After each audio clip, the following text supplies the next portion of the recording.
Hello everyone, welcome to Say a Prayer Ministries. My name is Benny Chris Onyibe, as you all know. I hope last week was amazing for you, and I know this week is going to be so much better.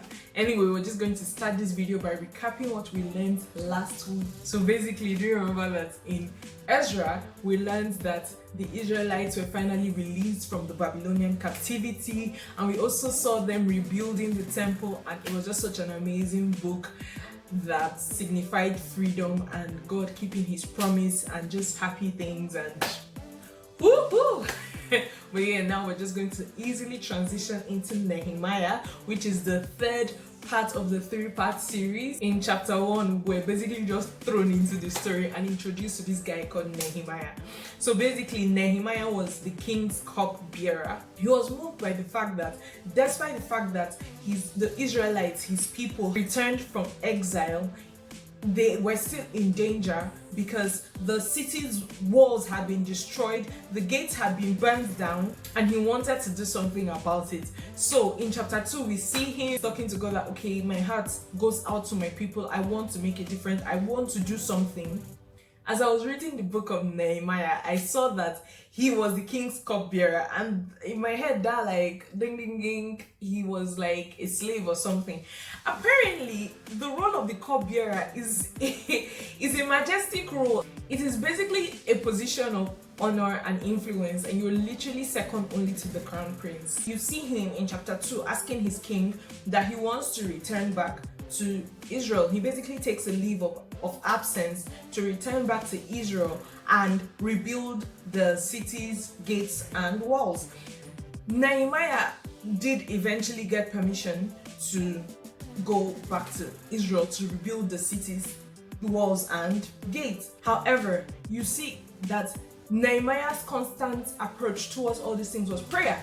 Before Nehemiah approached the king, he prayed. Even when he was facing opposition, he prayed. He stayed trusting God, and he had passion for what he was doing. Like, he knew that he needed to do what he was doing. When he finally told the Israelites what he was doing, they cooperated with him and they started building the temple like ASAP. They made internal repairs, they started constructing the city's walls, and it was just so beautiful, the cooperation that they all had. However, this was met with so much opposition, so much so that Nehemiah had to station guards like around the city to ensure that their enemies don't run a fast one on them. Nehemiah would encourage the workers, the Israelites, he would encourage them, and in secret he would pray. Then in chapter 5, we see how the officials and the nobles started making life difficult for the Israelites and started charging them interest, and this was making them hungry. They were building and they were constructing, and now interest is like at a sky high in the city. Nehemiah didn't stay quiet about this. Nehemiah actually challenged the nobles and officials, and he told them, don't do this, don't charge the people interest and all of that. The book of Nehemiah was so interesting to read, because there was even a part where the opposing camps were like, oh no, even if they're going to build this gate or this city, it's not even going to be done well, it's going to crumble, they'll probably not finish it. Like, they were saying so many negative things to distract and to discourage the Israelites.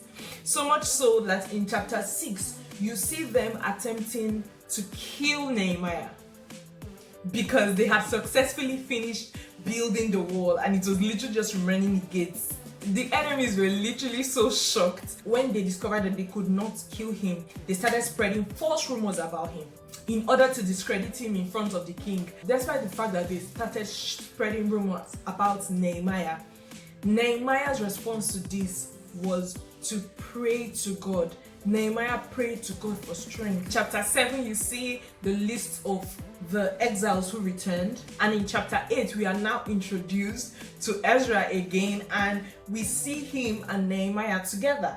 As Ezra reads aloud the book of the law and explains it, and the people rejoice, the Israelites renewed their vow to God, and by chapter 13, the gates had been built, everything was complete, despite everything that the enemies tried to do to stop it. And so we see now how in chapter 13, Nehemiah returns back to the king.